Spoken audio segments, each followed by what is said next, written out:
quotidien ñëwaat un peu si album bi nga xam ne mooy actualité bi nga génne. waaw man maa ngi leen di gërëm bu baax di leen sant ci seen déplacement parce que quotidien bu ma naw ngeen gis naa seen ligne éditoriale loolu la ñuy wax donc vraiment mu nekk ngeen nekk ñu am éthique ak déontologie te loolu la ñuy demandé ci journaliste donc mu neex ma trop beneen bi ci des mooy aussi maa ngi nuyu waa Sénégal yëpp ak diaspora bi xam nga di tàmbalee nuyoo bi ci suñu xalif généraux yi rawatina sama sëriñ sama papa sëñ Babacar Sy Mansour di nuyu waa Tivaouane yëpp ak mboolem nit ku baax ku fi nekk sëñ Mountakha Mbacké ak xalif généraux yi comme ni ma ko waxee di nuyu aussi waa diaspora bi ñi nga xam ne que tey jii lépp lu ñu def aussi ñoom seen loxo ngi ci biir di ñaanal sama yaay ak sama papa yàlla xar lañ àjjana yóbbu leen ci àjjana yi gën a kawe ak mbooloo mu jullit di vraiment gërëm suñu borom di julli ci sang yi Seydina Muhammad sallallahu alayhi wa sallam kontaan naa trop seen ñëw waaw album bi nag génn fan yi ñu tuddee ko Nder live performance donc ñu génne woon 8 morceaux yi démb la 6 yi génn muy 14 donc on a essayé de revisiter le répertoire de Nder pour tànn ci quelques-uns ci it yi ñu génne ko parce que mënuñu woon a génne yëpp c'était pas facile mais c'est au choix des animateurs choix animateurs yi la ak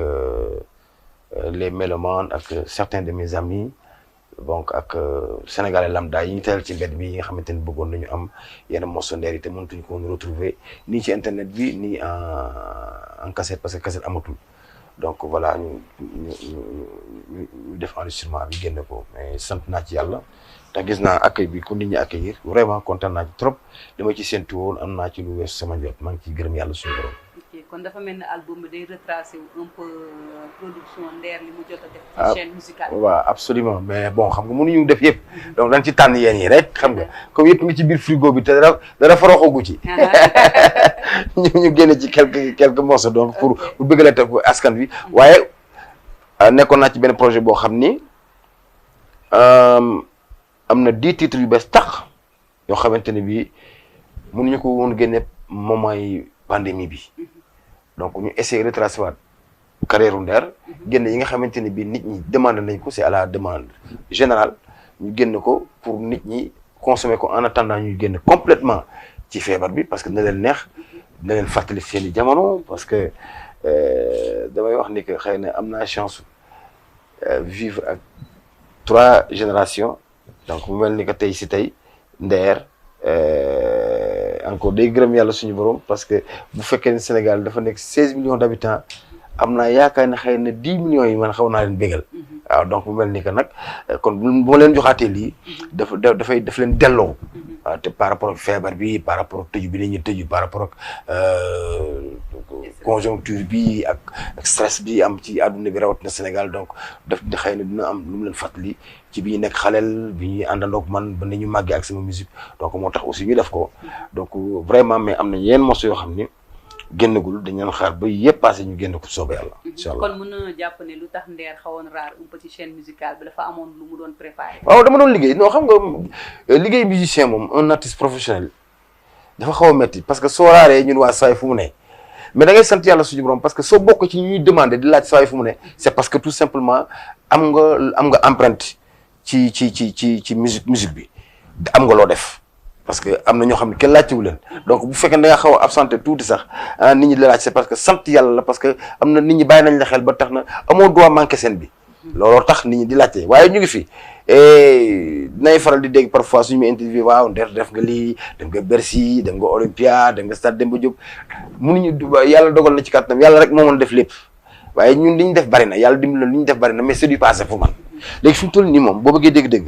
Alioune Mbaye Nder bu bees tàq bu ñu dajji ñu koy woowee grand boy Nder moom ngeen ñëw seet si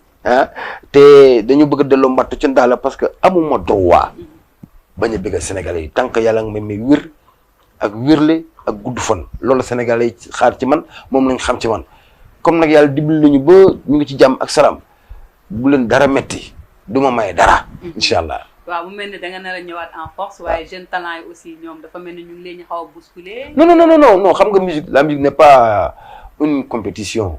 il faut pas prendre comme ça la musique c'est un métier très noble ñëpp xaj nañ ci mais il faut nag ñu def ko ci anam bi ñu ko war a defee man awma ci benn problème parce que Alioune Mbaye Nder moom musique am da koy def ni mu ko war a defee donc amul Jean ni Paul donc ni ma ko xalaatee laa koy defee te je pense que ci ñi mu jëm ci ñoom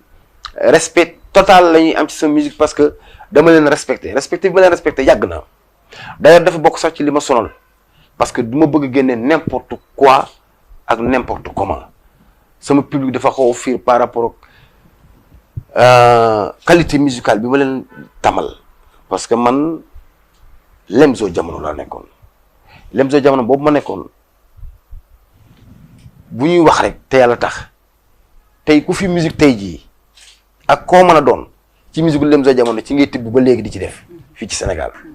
donc loolu école la donc école boobu yàquwul parce que ñu ngi fi man maa ngi fi te li may def li dama koy def ci anam boo xamante ni bii damay bëgg ku ko déglu ma jàkkaarloog yow nga respecté ma parce que loolu laa bëgg yi ci des yëpp ay détails la mais musique bi nga xamante ni moom moo tax ñu xam ma dama bëgg bu ma jàkkaarloog suma grand frère yi nga xamante ni bii tey jii yàlla nañ ko gën a yor mais bu ñu demee tey jii ba jël seen retraite nañ xam ne am nañu ko ñu bàyyil affaire bi waaw parce que maa ngi seen yoon maa ngi seen tànk te ñoom ñi may déglu xam nañ li ma wax parce que comportement la musique du âge xam nga du fugg du buzz parce que bu buzz buzz lay folli donc man doxuma ci loolu ci li may dox mooy def sama musique dans les règles de l'art comme ni ma ko jàngee comme ni may gën di ko parfaire dem naa voyager plusieurs fois pour parfaire suma fecc dem naa voyage plusieurs fois macha allah pour parfaire suma technique de voix te loolu professionnel yi may seetaan wala di ma déglu ci sama album wala ñi ñëw sama concert di ma seetaan dañuy xam ni kii xaw na démarqué tuuti parce que dama ko jàng bu li nekkoon ci man donc li yàlla def ci man maa ngi ko ciy gërëm di ko sant waaye je suis allé parfaire ça dem naa pour jéem a yokk li nga xamante ni yàlla defal na ma ko et je pense que du lu bon lu baax la pour chaque musicien bu bëgg a persévérer dans sa vie voilà. mu mel ni Lemzo Jamono bi nga waxoon ay temps ñun bercé na suñuy enfance. ay 94 95 ñu nekk ay xale. absolument mais ngeen daan génne ay tubes yoo xam ne daf ñu doon marqué. est-ce que tey mën nañu attendre à ce que Lemzo Jamono retrouvé wu ci benn genre benn boole way génne benn cassette parce que dafa bokk si lu ñu marqué ñun. man 10 ans après bi ma jógee Lemzo Jamono je suis allé voir Lamine par l'intermédiaire de Habib Faye son jeune frère paix à son âme Habib yàlla na ko yàlla yërëm on s'est retrouvé pour def benn album ñu tuddee ko Légende donc man ak Lamine li ñu liggéey yëpp après ñu jëmalaat ko si cassette def ko ci album génne ko mais malheureusement amul promotion bi mu waroon am parce que même morceau it bi nga xamante ni sax moom la doon yaakaar mu toj dëkk bi man moment boobu nekk ma fi dem naa tournée def naa album bu pare dem tournée donc ñoom ñoo ko doon toppatoo malheureusement morceau it bi nga xam ne moom waroon def kii bi dañ ko fàtte sax dugal ci biir album bi pour te dire donc mu mel ni que vraiment affaire bu ma jaaxaloon la bu ma métti woon mais xam nga yàlla moom mooy dogal bon comme nekkuma fi woon tey xam naa gars yi tamit yéene bu ëpp moom lañ doon demee ba tax na parfois xam nga musique moom dafa ànd ak dafa am lu mu àndal donc mais je pense que on s'est encore retrouvé on est benn soirée bu ñu animé woon au niveau de la TFM je pense que Korité la woon ñun ñëpp ñu regroupé ñëw def Lemzo Jamono ci télé bi barki démb aussi ci 2STV vous et nous woo na Fallou Salam ñun daal di ñëw def foofu Lemzo Jamono donc c'est vrai que Lamine nekku ci parce qu'il est un peu souffrant ñu ngi koy ñaanal yàlla suñu borom yàlla fëgg boppam yàlla mën na ko parce que nit ku baax la te nit ku jàppale musique sénégalaise la liggéey na ci lu rëy ba tey jii ku ci nekk tey jii mën na ber sa daara am loo denc sa bopp am loo mën a jàngal xale yi comme ñun jàng ci mag ñi mais je pense que Lemzo Jamono moom mën nañ ko pas formé waat ko ku nekk nekkat Lemzo Jamono parce que léegi ay mag lañu ku nekk am nga ci on est devenu beaucoup plus responsable am nañu groupe am nañu ñu bokk ci suñu groupe donc ñun aussi muñ leen a bàyyi mais je pense que un moment mën nañu regrouper def dara gën a bëggalaat Sénégalais yi ku nekk dellu ci li nga nekkoon parce que professionnellement ça se fait loolu amul problème. boo doon retracé tey sa carrière musicale yan jafe-jafe nga ci. non rus naa di wax jafe-jafe yi ndax teraanga yi ma ci yàlla defal. waaw xam nga nag yàlla moom bu la am na lu mu lay defal da nga koy fayee yu métti yi parce que nit ku dul daj lu métti amul ci àdduna wante nag da ngay même bu fekkee ne benn teraanga bu la yàlla defal parce que teraanga yi ma ci yàlla defal ci musique bi bari na par exemple damay toog nit woo ma ne ma man de xamuma la man ko am munuma dama laa tudde doom li moom ca ite trondoo te musique bi rek may ma ko parce que Seydi Aboubacar si xaw ma nu ma tudd am na trondoo yoo xam ne sax mosuma leen a gis man je parle à la télé maa ngi wax ci site internet yi nit ñëpp ba koy seetaan di ko xool ah je parle dans un quotidien aussi damay toog par exemple nit woo ma ne ma dama bëgg nga yónnee ma sa photocopie carte d'identité mu yónnee ko mu may ma terrain benn ba ñaar te duma ko xam duma xam wala benn yoon la ñuy mës a gisante bari na donc yooyu ay teraanga la yoo xam ne ak nit ñi nga xamante ni bii dañu may ñaanal te xamuma leen nit ñi ma yéene am na ñoo xam way naa ko sax ci album bi am na ñoo xamante ni bii dañ ma mës a yéene su ma toogee lu yàgg dégguñu ma sax te ñuy jaaxle yéen waa adduna ak la famille Nder da ngeen ma mës a wóolu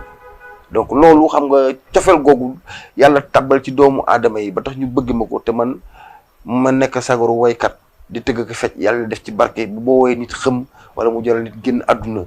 xam nga loolu ngay jekki sax naan lii daf maa naqar ci musique bi boo ko dee def yàlla sax dana ciy gorewul donc lu ci mënti xew rek maa ngi koy sant yàlla suñu borom parce que xam naa ni ak lu mënti demee yàlla am na fu mu ma ci teg te dama koy sant. ok plus de 20 ans de carrière. lan mooy tey temps fort yi nga xam ne dund nga ko. waaw bokk na ci bon xam nga wax naa la nag yu bari moom léegi bëggatu bu ko wax parce que lu fa passé la mais quand même comme dafa bokk sama carrière rek waaw bokk na ci bi muy tëgg Bercy bokk na ci bi muy tëgg Olympia bokk na ci bi muy def Stade Demba Diop fii ci Sénégal bokk na ci bi muy def New Morning Bataclan yan année la yow. damay fàtt sax année yi parce que ay festival la ak ay salles yoo xam ni que mais booba xam nga nag booba média bi demul nii. booba benn télé fi nekk bu ñuy wax RTS. donc boobu média bi demul nii quoi mais je pense que on a eu à faire beaucoup de choses macha allah xam nga mais yooyu yëpp daal ñu ngi ci sant yàlla di ko gërëm. léegi dañu bëgg a attaqué waat nag. waaw foofu laa ne fi mu toll nii daal. waaw gëmal ni daal. réew mi quotidien attaqué. mu mel ni dafa nar a ñëwaat en force waaw mais Covid bi tamit ñu wax ci tuuti ndax artistes yi niñ ko dundee xaw na metti yow ban jàngat nga ci am. effectivement artistes yi ñu ko dundee xaw na metti trop waaye ak lu mën a xew am na ñu fi nekkatul ndax Covid bi te ñooñu gënuñu leen. ñun tey ñu ngi waxu metti na ci ñun am na ñu gën a mettile parce que seen i mbokk dem nañu ci Covid bi lañu faatoo ñenn ñi am nañu chance rob seen i mbokk sang leen jullee leen ñenn ñi amuñu chance parce que seen mbokk yi ñëwuñu ndax pandémie bi donc boobu aussi damay wax ni rafetul sax encore sax ak lu mu metti lu yàlla dogal la ci moment bi mu ko neexee moom yàlla suñu borom. ñun ay doomu aadama lañu di alalu suñu borom virus Covid 19 boobu mbindaaful la comme doomu aadama yi fu ko yàlla waxaat taxaw fa lay taxaw kenn mënu ci dara day taxaw donc moom la ñuy ñaan moom mi nga xamante ni moo ko bind sama sëriñ bu baax ba Pape Malick Sy yal na yàlla yokk leeram donc dégg naa ko ci ndeysaan intellectuel mu ni yàlla suñu borom.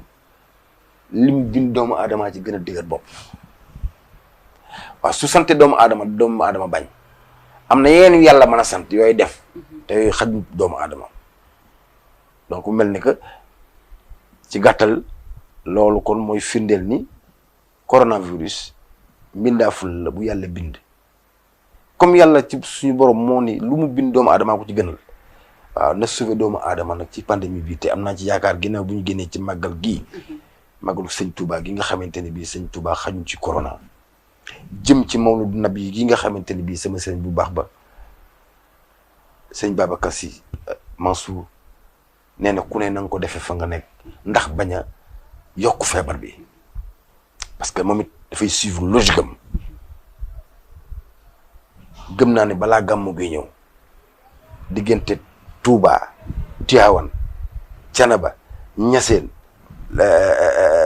Ndiassane Laayeen waa kër Nimzaat mais xajuñu ci loolu yàlla xam na ko donc dañ ci am njot bu rafet ci kàttanu yàlla incha allahu taala yëpp dina passé ñu dundaat leneen ci kàttanu yàlla donc ñu ngi wax daal ni metti na encore pour des si ci ñun c'est vrai parce que ku toog pendant 6-7 mois liggéeyoo ñëpp la ñu ubbi nag sauf ñun waaye ñu ngi gërëm sax président de la république ci geste bu naw bu mu def à notre égard nous les artistes parce que xam nañ ni comme j'ai l'habitude de le dire kenn mënul matale lépp mais quand même il a eu à faire un très très très beau geste joxe dara pour dimbali secteur yëpp xëy na musiciens yi dañoo xaw a bari macha allah sakat ba ñu séddoo. séddoo ko moom waaw non amoo pëccëxoo sax dafa xaw a boo nee jox nañ artistes yi 3 milliards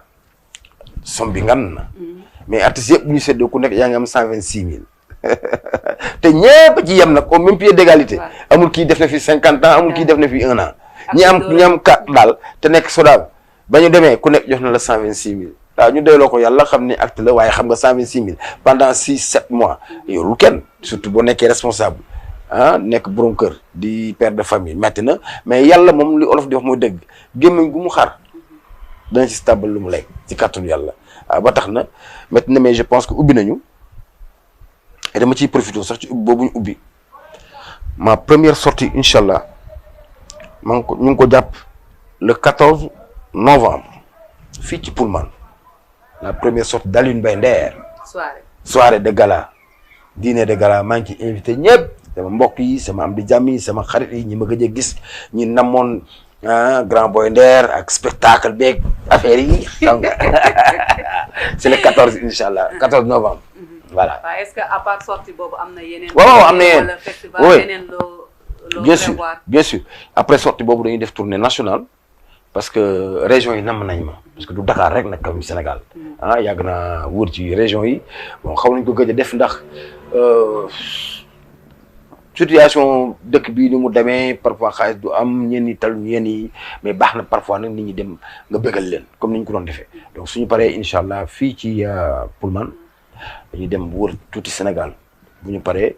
comme yàlla dafa defal après avant corona bi amoon nañu ay dates ñu waroon dem defi Europe mais bi corona bi ñëwee yëpp dañ ko arrêté ak aux États-Unis parce que def naa fa diggante Canada ak États-Unis def naa fa 6 mois donc am na ñu fa prévoir pour def ko fa mais affaire bi moo tax après yëpp dañ ko mujj cancel dañ ko mujj annulé quoi mais je pense que incha allahu taala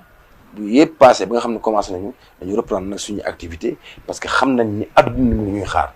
te incha allah pare nañu pour bëggal leen delloo mbattu ca ndaal. mu mel da nga wax SODAV ñu président ne dañuy auditer SODAV. léegi ma gis artistes yi mobilisé ne kontaan ci. yow ban àndat nga ci am. waaw mais xam nga liggéey boo gis am na ceytu loolu je pense que du lu garaaw donc baax na boo dénkee nit dara un moment nga saytu ko mais gisuma ci lu nit war a parce que ni ñuy auditer SODAV noonu la ñuy auditer yenn banques yi la ñuy auditer yenn sociétés yi parce que réew bu dox ci yoon am na société yoo xamante ne bi surtout bu fekkee ni dafa jokk ci wàllu état day baax parfois nag ñu gestu loolu dara amu ci dara lu bon. mais dafa mel ne am na coow ndax responsable SODAV yi dañ gis ne politique moo ko laal mu mel ne artistes yi audit boobu dafa am ñu nekk pour am ñu nekk contre demoon naa seen point de presse. mais artistes yi am na ñu bari ñoo xam ne gisuma leen fa te yaakaaruma woon ne Nder. non yëguma ko sax. bon pour te dire parce que man maa ngi woon suma album bi. donc xam nga aussi am na yoo xamante ne da ngay am jot nag pour def ko bon comme wala boog ñu yëgal la ko.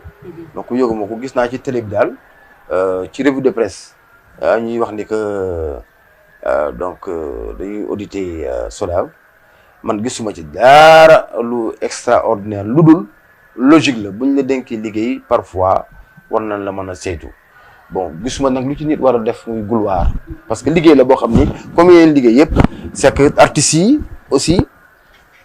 parfois mën nga leen convaincre du ñu mën a ñëw parce que artiste parfois day guddee tëdd nga ni ko 9h bala ma ñëw midi fekk yëfee jeex donc la plupart du temps dafay demee noonu mais je pense que amul lu ci war a gën mu mel ni bu ñëwaatee sa carrière Nder li muy way mbëggeel bari na trop xam naa ni sa album bi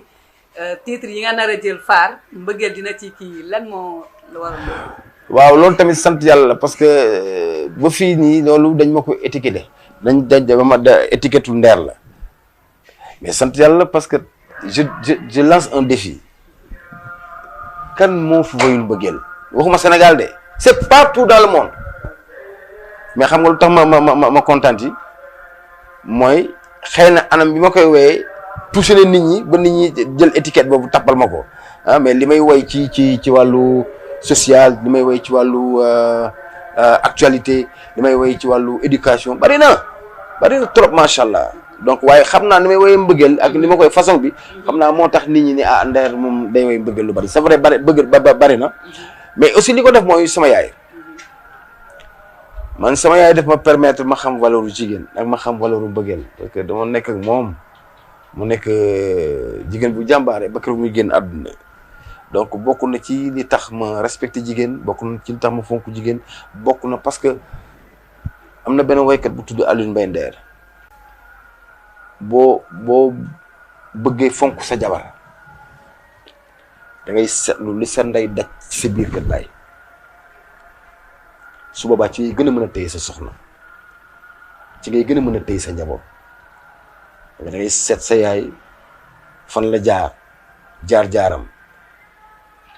nan la leen yare nan la leen tettee ci lan la leen nampatal naka la leen forger ban façon yaay nga amoon waaw boo bëggee xam li sa day daj sa biir kër baay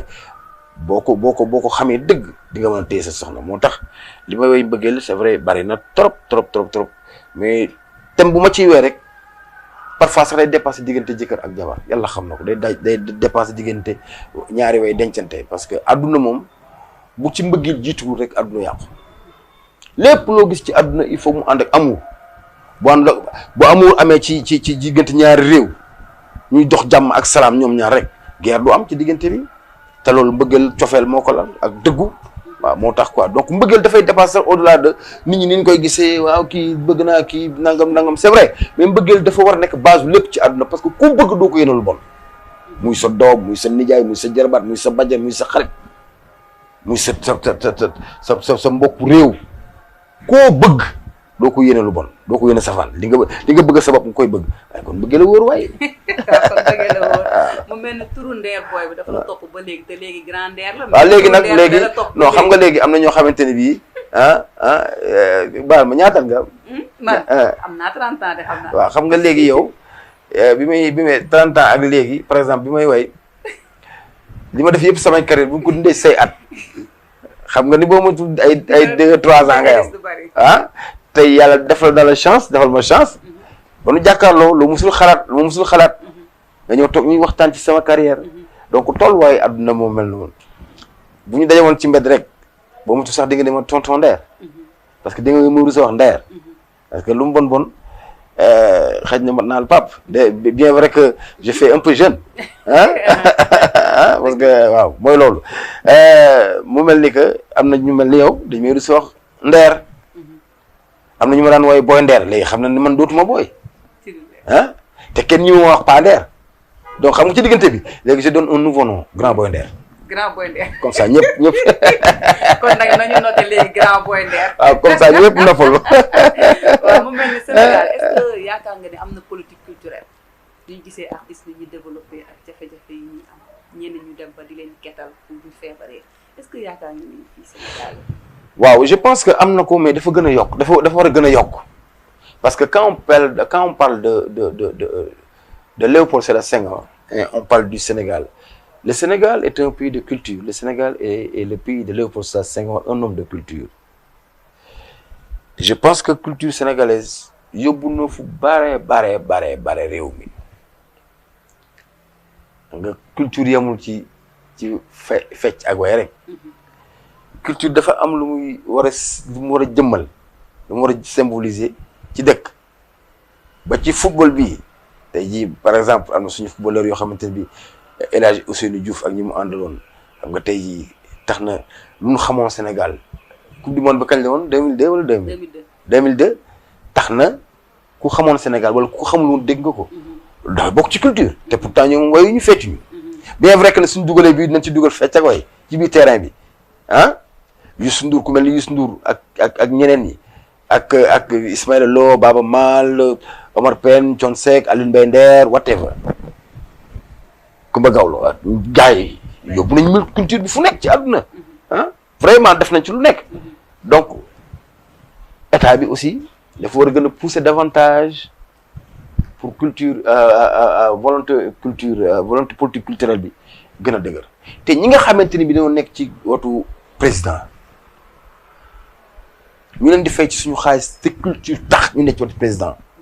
parce que domaine bu ne président am na ci conseil waaye yi war a àgg ci président pour mu di ko teel a yéeg pour mën a réagir waaw nañ ko jàllalee parce que nit dafay lekk lu lew li tax ñu di la fay dafa war di jàll ci président parce que parfois nga gis ci télé bi ku ñuy ketal dinaa mën a kitaabu ci kaamil ni président yëgu ko yëgul ni dafa feebar parce que nit la te bëgg na def lu baax mais loo yëgul mënoo ko faj te un président c'est le président de tous les Sénégalais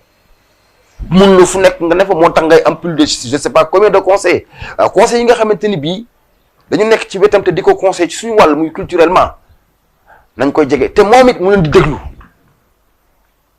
parce que sotti ci ak def ci la boo tànnee ay nit jël leen ni leen yéen kat domaine bi laa leen dénk da leen may nopp leen déglu ñuy am ci yow accès di la wax yi ñu la war a wax pour yëpp lu war a teel a faju gis naa action yu ñuy def yu rafet yu baax yu jekk am na yoo xamante ni bii aussi day trop tard damay jàpp ni teeluñu ko yëg buñ ko teel a yëg dañ ci taxaw donc ñiy fexe vraiment ba message yi war a jàll ñu di ko jàllale parce que ñaaw na trop vraiment artiste def lu ne ci àdduna bégal leen ñoom ñëpp ci kaw ba ci suuf moo xam comédien bi théâtre la moo xam plasticien bi la moo xam humoriste bi la moo xam chanteur bi la moo xam instrumentiste bi la c'est un artiste te lu mu mën doon contribuer na ci développement réew mi parce que même bu fekkoon ni yorewul lu bari am na benn moment apaisement buy am day jaar ci moom bu théâtre amee mbedd yi kenn du ci ne kenn du xuloo kenn du xeex parce que taluñu ko ñu ngay daw di seetaan mais koo contribuer na ci réew mi bu Alioune Mbaye Nder wootee grand théâtre wala kenn woote feneen moment boobu nit ñi talun dara lu dem ci tailleur yi ñawlu dem def seeni cils de pose ongle nangam dugg na fii gars yi jëndi costume wala ñu dem ci tailleur yi ñawlu de grand boubou yi te kontaan naa ci loolu trop parce que gis naa ni complexe bi amoon léegi dañ da c'est-à-dire léegi gars yi dañ sol yore olof bu baax teg ko ci yoon te loolu moo dëgg la dañ mboole ñaar yëpp parce que le monde est devenu moderne mën ngaa sol la neex mais ni ñu gën a jëlee léegi affaire bi dafa ma neex te événement yooyu day tax loolu yëpp kii dëkk bi dem dafay am paix donc nañu taxaw artistes yi bu baax am na image yoo xamante ne bii bu ko sa artiste amee da nga ko war a jàppale ba bu ëllëgee du am benn image boo xam bu génnee ci télé bi ñu ndeysaan du rafetlu ci réew dafa war a toppatoo ñi nga xamante ne bi dañuy porter flambeau bi parce que ay exemple lañu dem nañ fu nekk ci àdduna bi yóbbu nañu tur Sénégal fu nekk ci àdduna bi su leen gisee ñu dépravé pays yi nga xamante da mais kii ma gisoo waaye Michael Jackson Amérique da ko defar ba nga xamante ni bu gëstoo sax ñu xam ni kii américain la il avait le talent fou un talent fou mais dañ ko defar waaw il faut savoir supporter tes éléments waaw dëkk da nga am équipe mooy képp ku ci war a bokk te war a yóbbu dëkk bi fu sori ñu pousse ko c'est comme ça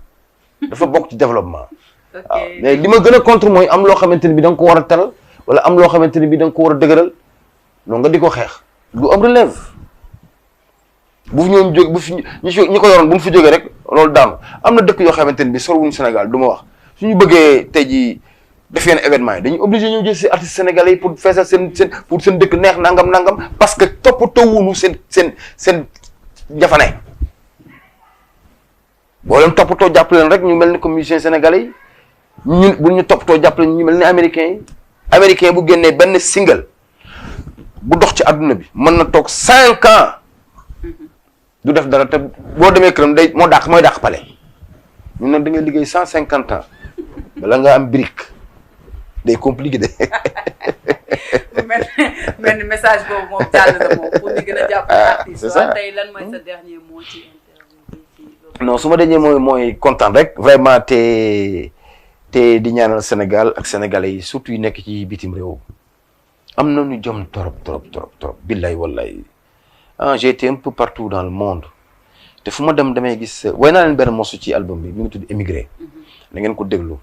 ma ko way xol et c'est mon morceau préféré yàlla xam na ko donc parce que ni ma ko way xol mooy dama koy ci période pandémie muy feebar ma gis ni ngeen daan rayante lu nekk ngeen dugg ci pour yónnee seeni parents wala ngeen yónnee seeni soxna pour ñu mën a dugal seen doom yi école mais dafa metti ndax boo demee ba tëju ndax réew tubaab yi réew nasaraan yi ni ñuy dund ak suñu réew yi bokkul xam nga ni yéen dañ leen a confiné pendant combien de mois donte la sax ñu wax ñu leen di jàppale waaye jàppale koo xamante ni bii la mu daan def ca di ko yónnee Sénégal moo ëpp fuuf li ngeen koy jàppalee. bu ci lay fay rentam fay ci ay bilam fay ci lépp li nga xamante ni bii mooy wàllu location mag yooyu comme ni ma ko waxee lu ci des du bari di donc li ma daan liggéey di ci mën a teral njabootam am na ñoo xamante ni bii seen parents yi sonnoon nañ trop mais ñu boole ko jom parce que man gis naa leen j'ai vécu ça à l'œil nu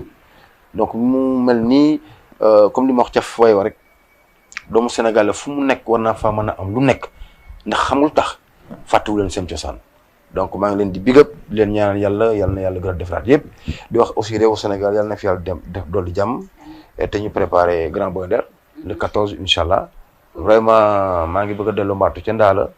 yéen xam ngeen ma man xam naa leen am na yoo xam ne jarul sax wax publicité rek mooy wax leen ni date bi tel date la waaye fu ma bëggal leen moom kooku moom xam nga laaj bi sax 3 secondes incha allahu taala. vraiment kontaan naa merci beaucoup. interview bi nga ñu jërëjëf. vraiment ñu ngi lay remercier. merci beaucoup